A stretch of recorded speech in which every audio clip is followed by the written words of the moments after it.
Nordkap, czyli przylądek północny, to jedno z najbardziej ikonicznych miejsc w Norwegii. Najdalej wysunięty na północ punkt Europy, dostępny drogą lądową. Położone na wyspie Magaroja, daleko za kołem podbiegunowym, przyciąga rocznie tysiące turystów, którzy pragną doświadczyć surowego piękna Arktyki. To miejsce, gdzie można podziwiać zarówno malownicze zachody słońca, jak i magiczne zjawisko dnia polarnego latem, kiedy słońce nie chowa się za horyzontem, nawet przez kilka tygodni.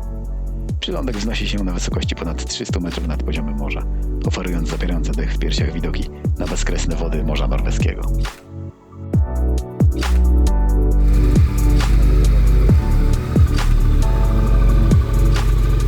Wyjeżdżam z domu w sobotę, 27 lipca. Kieruję się do portu w Gdańsku, skąd wypływa prom do Nynäshamn w Szwecji.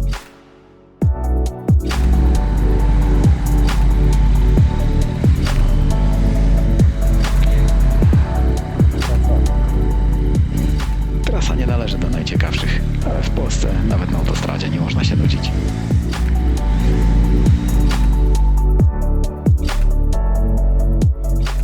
W porcie czeka ponad 160-metrowy prom Wawel, który może pomieścić 1000 pasażerów.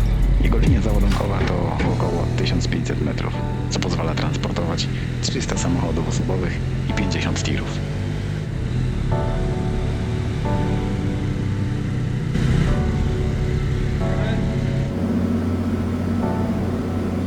Prom wypływa o godzinie 18 i przybija do portu w południe. Pokonuje 580 km w 18 godzin. Podróż się jednak nie dłuży, bo na pokładzie są restauracje, puby, kasyno, dyskoteka, a w nocy można się najzwyczajniej w świecie wyspać.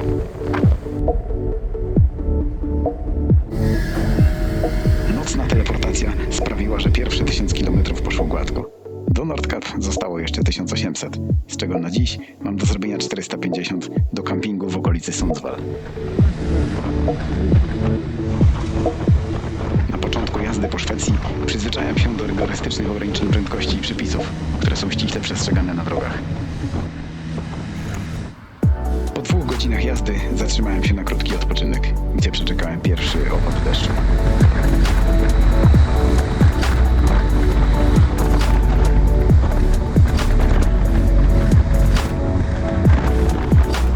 Jazda szwedzką autostradą nie jest wcale taka zła. Można się nacieszyć widokami malowniczych jezior i lasów, które są charakterystyczne dla tego kraju.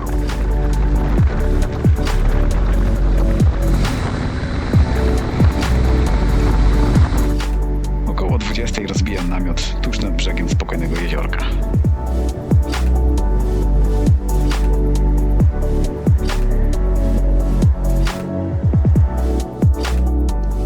Poniedziałek, 29 lipca, 1350 km od Nordkap. Dziś chciałbym dojechać do Chytki, tuż za kołem podbiegunowym, jakieś 730 km stąd.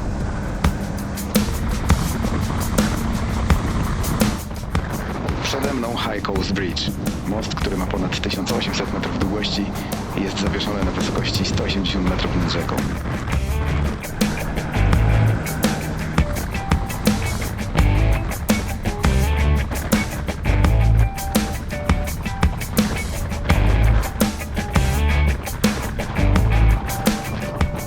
Ceny paliwa w Szwecji są niewiele wyższe od tych w Polsce, ale różnica rekompensuje niższe spalanie wymuszone ograniczeniami.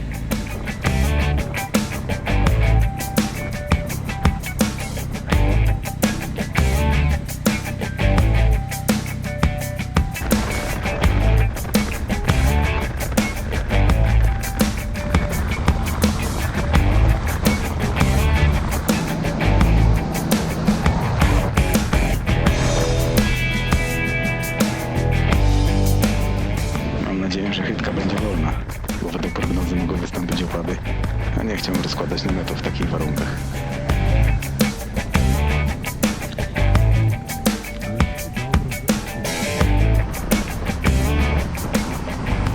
Właśnie wjechałem na koło podbiegunowe. Na masztach widać flagi krajów, przez które przebiega ta wyjątkowa granica. Dzień polarny w tym regionie trwa od początku czerwca do około 10 lipca. Dziś jest tutaj 14 stopni i spore zachmurzenie.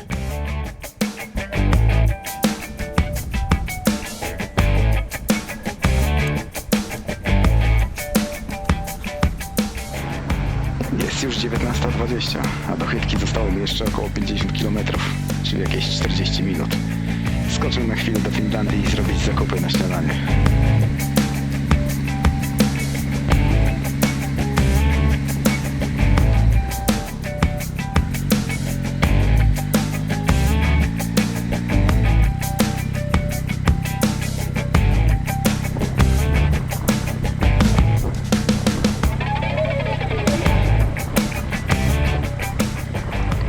Jest mój apartament, ale widzę, że jakiś wędrowiec już się tutaj zadomowił. Ze zdjęć wynikało, że w środku jest miejsce dla kilku osób, więc mam nadzieję, że nie będzie miał nic przeciwko, jeśli zostanę tu na noc. Turysta okazał się szwedzkim studentem, który na swojej lekkiej kolażówce pokonuje dziennie 100 km. Jeszcze tydzień temu był w Sundsvall. Chwilę pogawędziliśmy, robię kolację i idę spać.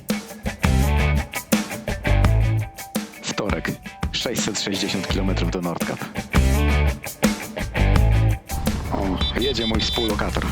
Mówił, że zmierza do trójstyku granic Szwecja, Finlandia, Norwegia. A jeszcze kawał drogi zważywszy na środek lokomocji. Tymczasem pojawia się coraz więcej reniferów wędrujących wzdłuż drogi.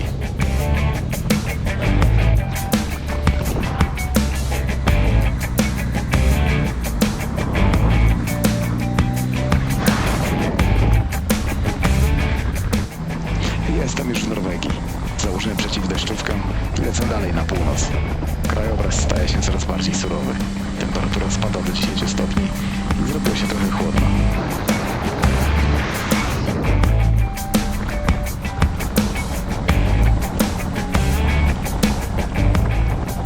Przede mną jeszcze 200 km, a droga zdaje się ciągnąć w nieskończoność, jakby prowadziła donikąd. Da się odczuć, że to już daleka północ, a do Nordkap coraz bliżej.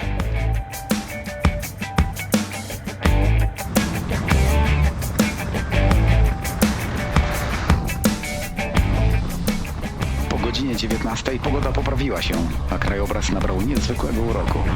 Dotarłem do fiordu Porsanger, gdzie morze Barentsa wdziera się głęboko w ląd, tworząc malowniczą zatokę otoczoną skałami.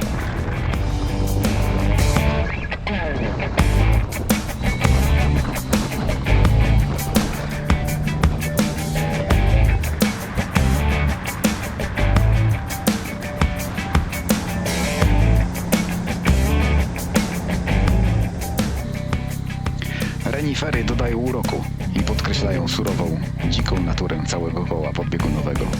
Idealnie wpisują się w surowy charakter tej odległej i tajemniczej krainy.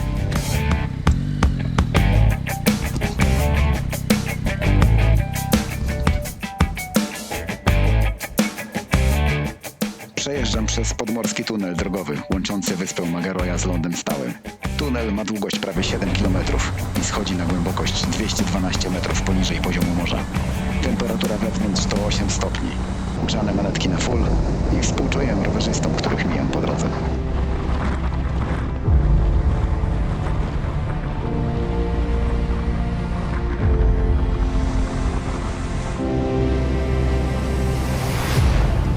Droga staje się coraz ciekawsza. Przestało padać, wyszło słońce, a nawet pojawiły się zakręty dodające frajdy z jazdy.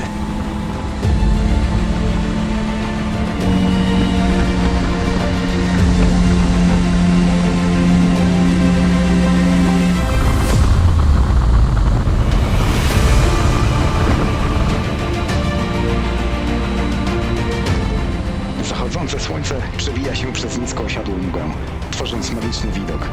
Ale dzisiaj nie zajdzie. Na Nordkap słońce pozostanie nad horyzontem, a pierwszy zachód nastąpi dopiero za 3 dni, 2 sierpnia o 23:51, kończąc ponad 2 miesiące dnia polarnego.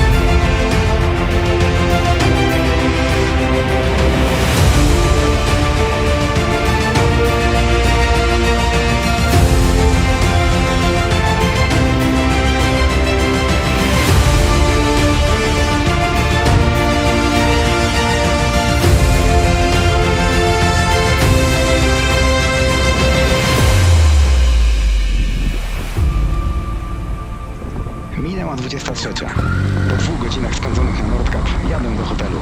Dziś już mi się nie chce rozbijać namiotu.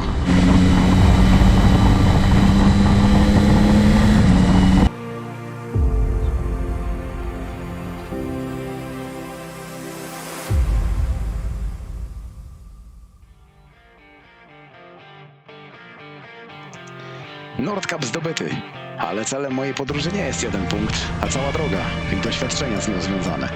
Teraz kieruję się na Lofoty. Archipelag położony na północno-zachodnim wybrzeżu Norwegii, słynący z ostrych szczytów, malowiczych zatok i tradycyjnych wiosek rybackich.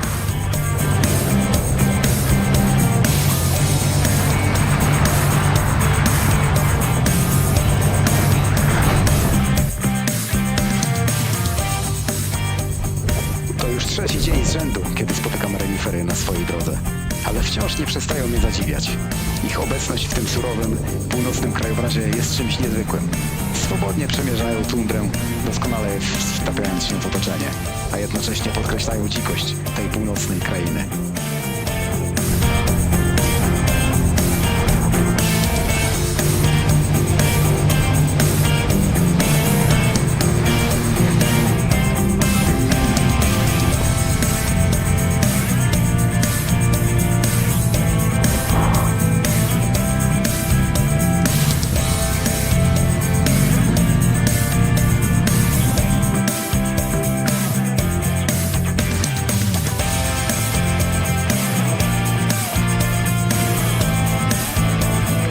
Pośród ogrodu stoi ta królewska para.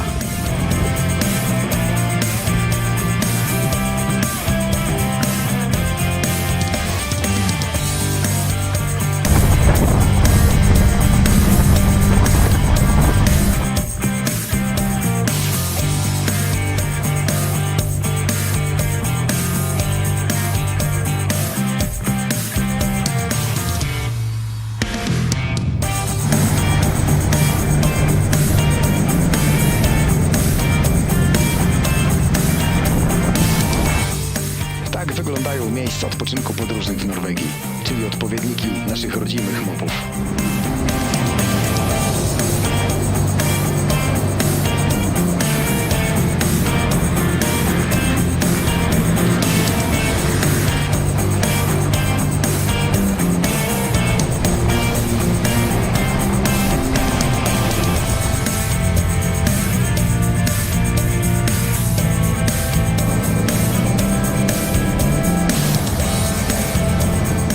Podczas przerwy obiadowej spotkałem miłośników amerykańskiej motoryzacji, których podobno nie brakuje w Skandynawii.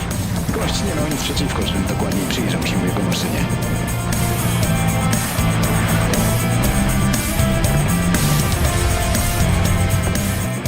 Zachodzące słońce maluje krajobraz złotym światłem, podkreślając piękno tutejszych fiordów, strzelistych szczytów i delikatnych roślin tundry. Promienie słońca odbijają się od spokojnych wód, a ciepła poświata tworzy niemal magiczną atmosferę.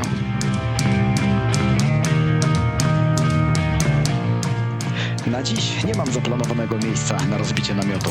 Zamierzam znaleźć coś spontanicznie w połowie drogi na Lofoty. Zwykle najlepsze miejsca często pojawiają się niespodziewane.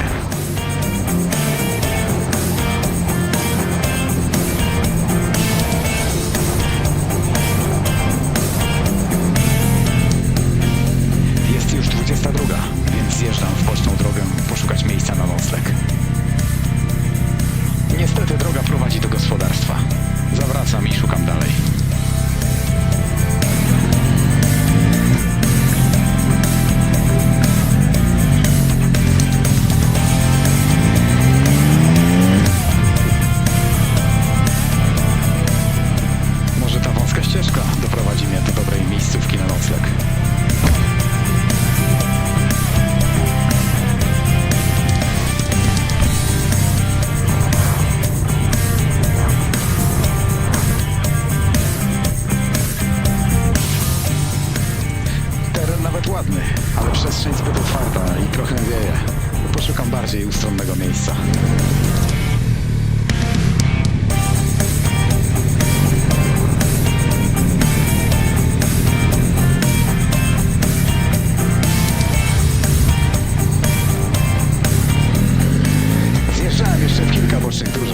Aż wreszcie po 23 znalazłem idealne miejsce, tuż przy brzegu fiordu Balfjord, gdzie Morze Norweskie wcina się w ląd na 57 km.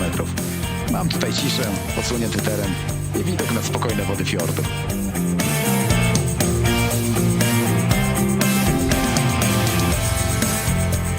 Jest już 0:30. Sprawdzę, czy się ściemniło.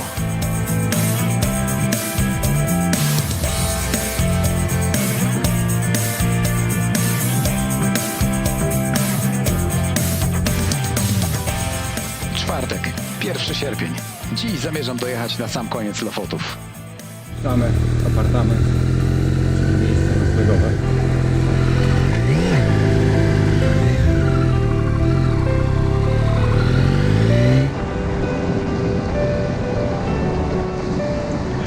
Dziś niestety pogoda się pogorszyła. Niebo zasnute chmurami, a deszcz nie przestaje padać. Dodatkowo podczas tankowania zauważyłem, że tylna opona jest już zdarta do znaków, co tylko dodało mi zmartwień. Do tego nie mam jeszcze miejsca na nocleg, a w takich warunkach raczej nie rozwiję namiotu. Na szczęście, podczas gdy ja pokonywałem kolejne kilometry w deszczu, żonka znalazła hotel na Lofotach, więc mam się gdzie zatrzymać na noc.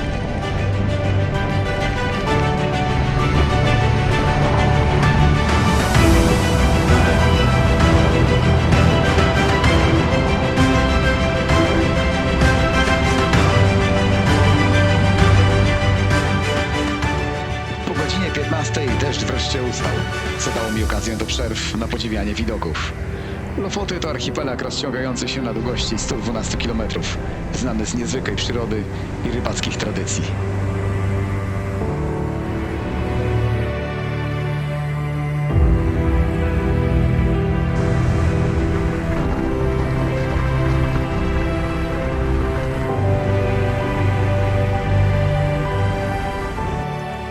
Lazurowe wody i białe, piaszczyste plaże tworzą niezwykły kontrast ze skandynawskim krajobrazem. Niemal tropikalnie wyglądające wybrzeża wyróżniają się swoją jasnością i czystością. To zestawienie dzikiej natury północy z delikatnymi i jasnymi plażami sprawia, że Lofoty mają wyjątkowy urok. A to mój pokój na dziś.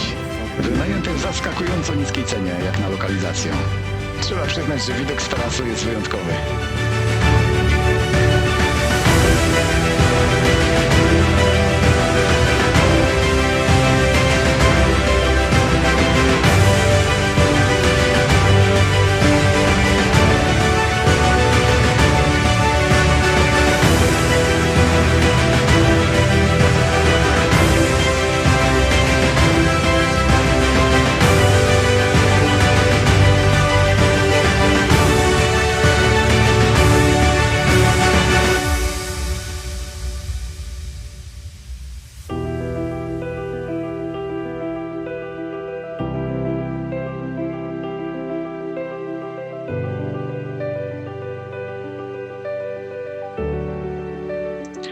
Piątek, 2 sierpnia. Rozpoczynam procedurę powrotu do domu.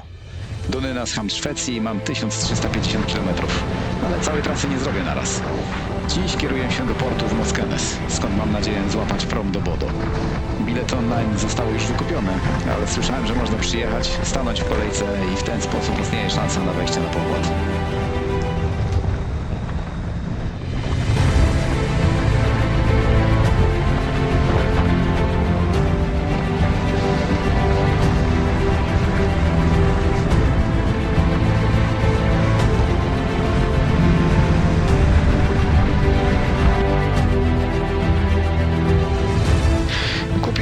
I wjeżdżam na pokład. Podczas 3,5-godzinowego rejsu prom pokonuje prawie 100 km, oszczędzając mi wiele czasu. Gdybym miał jechać dookoła, 500 km trasy zająłby mi ponad 8 godzin. W trakcie rejsu zarezerwowałem nocleg na dziś w miasteczku Mo i Rana, a na jutro w szwedzkim Härnösand. Teraz mogę jechać ze spokojną głową.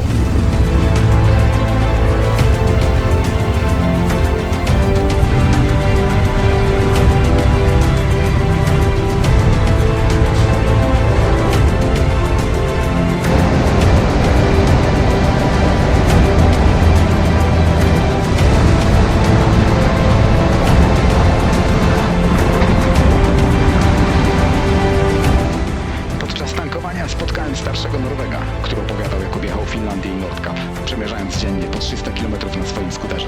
Zrobił sobie nawet tempomat.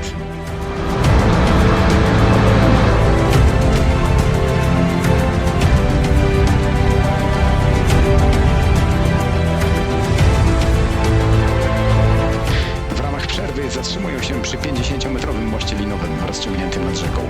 To już ostatni spacer po kole podbiegunowym w zakresie tej wyprawy.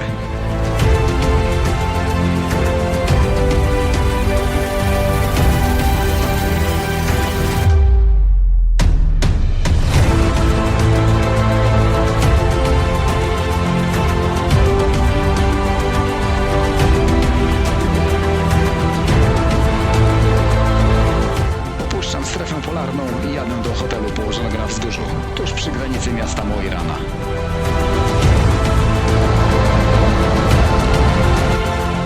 Pod hotelem naciągam łańcuch i mam nadzieję, że opony wystarczą na dalszą podróż.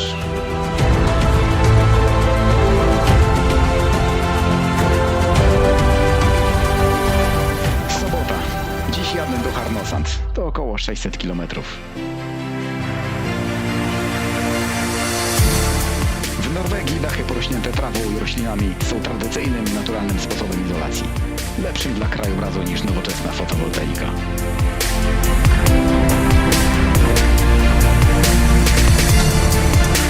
Kolejny rekord. 360 km na jednym waku.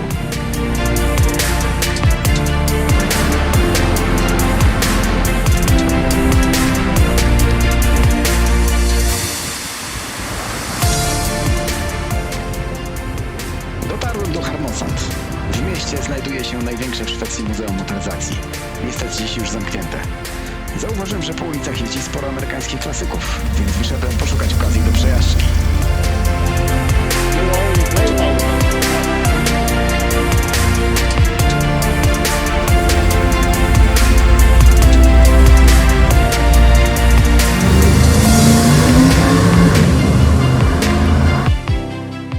Niedziela, 4 sierpień. Dziś muszę dojechać do portu w Nynäsham. To niecałe 500 km.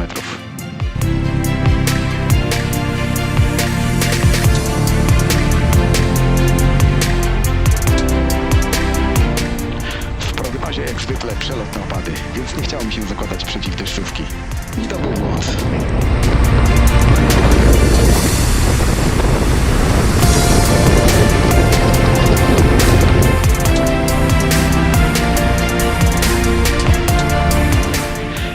Wypływało o godzinie 18, a tym razem to nowocześniejszy Novastar.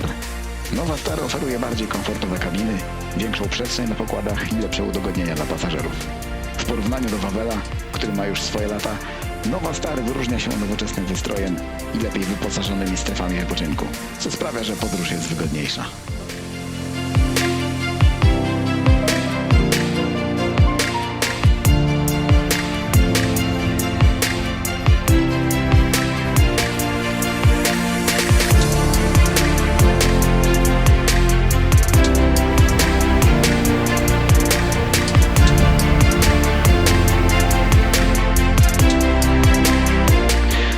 W ciągu 10 dni przebyłem ponad 6600 km, 5400 km na kołach, w tym prawie 2000 po kole podbiegunowym, 1200 km przepraw promowych, 2 nocne teleportacje i przeprawa z Moskenes na Lofotach do Bodo. W trakcie wyprawy mój kolega Artur prowadził dziennik podróży, zaznaczając na wydrukowanej mapie kolejne etapy. Co jakiś czas otrzymywałem zdjęcie z postępami, co dodatkowo motywowało mnie do dalszej jazdy. Następna wyprawa zaprowadzi mnie na południowo-zachodnią część Norwegii, gdzie czekają fiordy, góry i dzika przyroda. Już nie mogę się doczekać.